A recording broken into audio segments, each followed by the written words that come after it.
Welcome to our community. Susie Thomas with you this morning. Visiting with, always a pleasure to visit with this gal, State Representative Christina Hagan. Good morning. Morning, Susie. Thank you for having me. Well, it's always fun, and I'll just use that word, to see all of the things that you are doing as such a young member to the state legislature. Do you feel that you're treated differently in any way because of your youth and the vitality that you bring? How do you feel you're treated there? Yeah, I feel that I get a good amount of respect as a legislator. I've been there almost 7 years now, so certainly we've carved out our name and our desk and our expert areas and our purpose, so people know what we're about in Columbus. We're not the new kid on the block anymore, but being young does present a different set of circumstances and obstacles and sometimes blessings and opportunities. So I never look at it as a detriment, but always an asset. And I work to help convince other people of that when they have a negative perspective, because some people do assume you can't do the job because you're young, but it's all about meeting them with grace and truth and helping to usher them along. One thing that you were known for, especially as a young mom, and taking your daughter Josephine, who, happy birthday, I understand, congratulations are due. She just turned 2 years old, but she became a regular face around there as well. Talk about that. Yes, we would probably have to do a whole segment on the experience of a baby in the legislature. Certainly not your normal legislative profile, but needless to say, she was a junior member of the legislature. By the grace of God, she did not cry one time in the entire 7 months that I brought her to the state legislature. And I actually sat and still sit next to a former Supreme Court Justice, Representative Bob Cupp. And he would lean over and just say, "I can't believe it. She's better behaved than most all of the adult members in the legislature." Like he was in continual awe of her performance. And I really, I give all the glory to God on this, because I prayed the entire time I was pregnant that whatever God would see fit would be what he would help me to accomplish. And she just really brought peace and direction. And certainly she's a catalyst for me. But I had members from across the aisle who would stop me, and I would be tense, ready for them to chastise me and tell me I shouldn't have my daughter there. And their response would actually be, "Hey, when I hear your daughter coo, it makes me feel like I'm in church, and it reminds me of why I came to serve." And it was just such a healing, nourishing experience, I think, for so many people involved. And she really, she was learning her first words amongst those giving great debates and speeches. So we expect big things from her. I would not doubt that at all. There would be something so grounding about looking at the future right there and reminding you what you're doing there. And why are we making these big decisions? It's because of that generation sitting right there on that gal's lap. And absolutely. That's a very different kind of take on it. You have been so recognized with leadership awards and your own servant leader qualities. Can we talk about these? One thing, named to a President's Council, the American Council of Young Political Leaders. Talk about that a bit. That's got to be very gratifying. Yeah, so that was super exciting. It was a little nerve-wracking because I was a new mom, and they had actually invited me to do that program while I was pregnant with Josephine. And I turned it down because I wasn't ready to go out of the country. I had never left the country. But this is really about building international relations, intergovernment relations, because the American Council of Young Political Leaders found out about 50 years ago that the rest of the world knows a tremendous amount about American politics, but those who serve in the American political atmosphere know very little about other economies throughout the world, know very little about other governments and how they operate and what their party structures are and how they compete. And certainly in a global economy, when I was invited to participate in something like that, I had to really consider it. So I ended up leaving the day after the presidential election to spend 10 days in New Zealand. And they are the 132nd economy in the world. So it's very fascinating. But what I did learn there in these interactions was God had put me in a place to provide peace to a lot of people, because the outside world looking in on America the day after the election was thinking that it was mass chaos. Right. Everything was against what the media had said. It was, our form of a Brexit.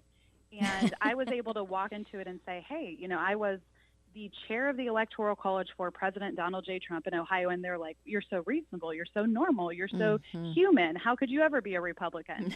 And so many people saw a different perspective or a different voice, and they were able to come to a point of ease. And it was actually, I think, very nourishing for both parties, because there were 7 of us from across the nation who are young political leaders who were sent in a group together. So imagine going to a foreign country for 10 days with people you've never met who are staking out your political opposition.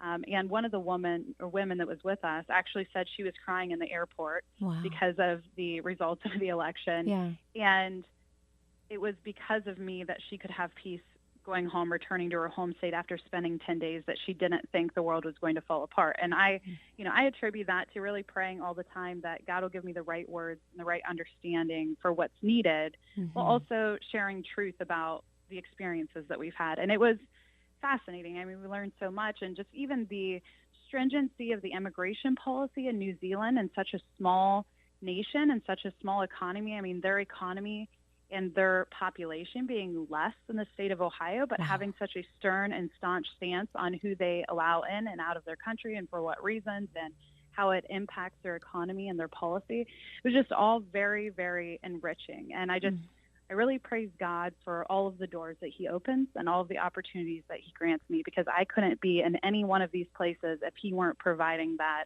opportunity for me to learn and gain wisdom. Historically, I know there's always been a great debate between the parties and even among members of parties going back to the Founding Fathers. You look back maybe even a couple decades ago, there was always maybe a good-natured joking about politics and so forth, and the different parties and where they stand. Late night TV would be good-natured, comedians would be good-natured, joking about both sides. I've never seen this vitriolic language and this level of hatred that you see between the parties right now, that some people will not vote for something that they know is good for their constituents because it's coming from the other party. Can you comment on your somehow way, and prayer's got to have a lot to do with this, your way of being able to extend a hand across the aisle and work with other legislators and be able to come to things on where we agree and not focus so much on where we disagree?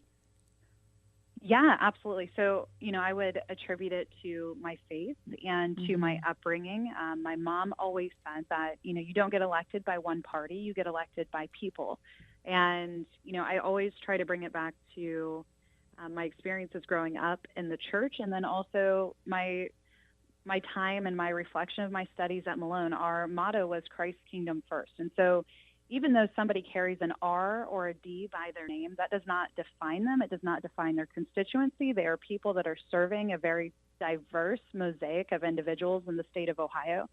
And my mom, she always was quick to say, don't judge other people, and understand that everyone came from a different place than you. And even if they have a different perspective, they were shaped from their experiences. So you're wise to understand them, wise to grow from them and learn from them, and share your perspective as well. So there's no question that I am an extremely conservative member of the legislature, both fiscally and socially. But it's still prudent to seek an understanding of your opposition and meet them in ways that are possible. And I've had joint sponsors on my bills dealing with student-staff sexual relations and dealing with sexual abuse for children, trying to find safe havens for our youth who are going through difficult times in the foster and adoption systems in Ohio. There are so many things that we can do to enrich Ohioans across the aisle. It's just, unfortunately, not every news media outlet is like you. We're living in a time where people are competing for ratings, they're competing for viewership, they're competing for the almighty dollar, and they're not really looking to insert wisdom or truth into the consumer's hands. They want to sell what is attractive or sexy, and usually that ends up being whatever is the most demeaning or the most soul robbing. I mean, this is real world spiritual warfare, and we're watching it in front of our eyes. And people keep saying like, "Aren't you surprised? Isn't this blowing you away?" And I just keep saying, "Not really." I mean, the world is broken. It's been broken since Eve took the fruit off the tree. I mean, this is going to happen for all of time. It's a question of how we as Christians respond to it and how we step into the void where the balance of people's souls and hearts are at stake. And you just love people. We just have to keep loving people despite what their hurt or their burden or their sin is, and try to really advance policy that we can all be proud of.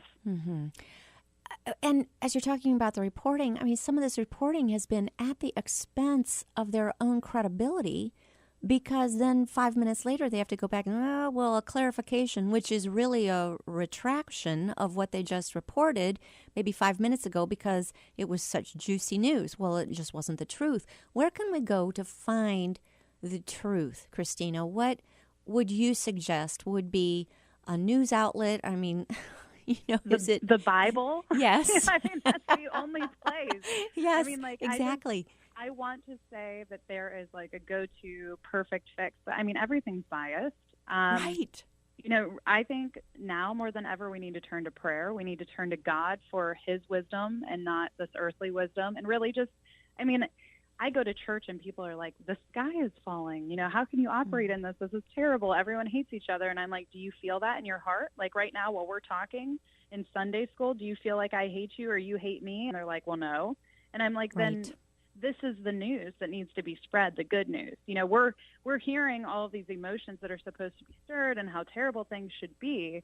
But if we just meet our neighbors how we're supposed to meet them and how we're called to meet them, I think that we see a completely different picture. So I mean, the news is the news, and reality is reality, and we all have our perceived, our preferred reality versus news, and then so I think we have to create, the environment that we want to live in, and I don't think things are as bad as the world is trying to make them look like they are. Well, right. And if you're trying to incite people to get angry, you tell them everything is terrible.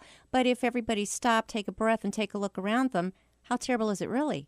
When we were I mean, the economy is booming. Exactly. Jobs are growing. I mean, the Dow is better than it's ever been. The NASDAQ is better than it's ever been. Yes. And, you would assume that people were looting one another's homes. It's just not the case. Well, kind of the flip of a few years ago where we were told that everything was great, but people know when they wake up in the morning whether or not they've got a job to go to. You could be telling me, hey, the job market is awesome, but people know whether or not anyone's going to be missing them that day if they don't show up anywhere. And yet, conversely, here we are where, you've got an incredible economy booming along, and we're being told everything is awful, awful, awful. I think that's trying to incite some type of change when you just take a breath. Take a look at reality and take a look around us. And as you say, seek the truth. That's going to be our best bet. You are going to be one of the speakers at a leadership conference coming up called The Called Next Generation Leadership Boot Camp, taking place later this month, December 28th through 31st. And before we go to break, tell us just real quickly a little bit about what your part of this is going to be. Yeah, so I'm really blessed. Ray Jask reached out to me, and he said that he helps guide and educate young leaders, college age, from across the state who are seeking Christ's kingdom. And he invited us to participate as somebody from the world of politics. And I can't tell you what an honor it is, because honestly, when people invite me to speak and I look at, in retrospect, I look back at 25 and 24 and 23 and 22, and I think, who gave that kid a microphone? And every year I'm more wise, and I think, why would that person be leading anything the year before? And so I think that's just part of growing up. But in this experience, I mean, to get to really, break down the barriers that exist in politics and public sector, private sector, and just share the real, honest, the struggle that exists, the sin that's in the world, and how you hold on to your convictions and your principles, even when you falter and you fall, and help encourage people to really take heart in their servant leadership, whatever it is, and to know that God's got them. It's always, reassuring to me that no matter how imperfect or broken or far I've fallen, that God's sovereign plan is still, it's greater than any force that wishes to take me off my track. I mean, Yes. his plan is so good that it does not matter how much we fall off track, his plan will still prevail. And I just think that message is so important, and I get to share that in my experiences and my struggles and obstacles and the triumphs that God has delivered in my life to these students. And I just feel really blessed. You know, if that's what I get to do, then it's well worth all of my time. Anytime I'm invited to share how Christ has worked in my life, I just feel very pleased. Well, and that's why he's put you in the position you're in, too. And you have such a unique story in that not many people have to put off college graduation because they've been elected a state senator or state representative, excuse me. People can find out more about this conference at www.thecalledmovement.com, and we're going to have more on that as well in the coming days and weeks. Got to take a short break. We're visiting with State Representative Christina Hagan. You're listening to Our Community.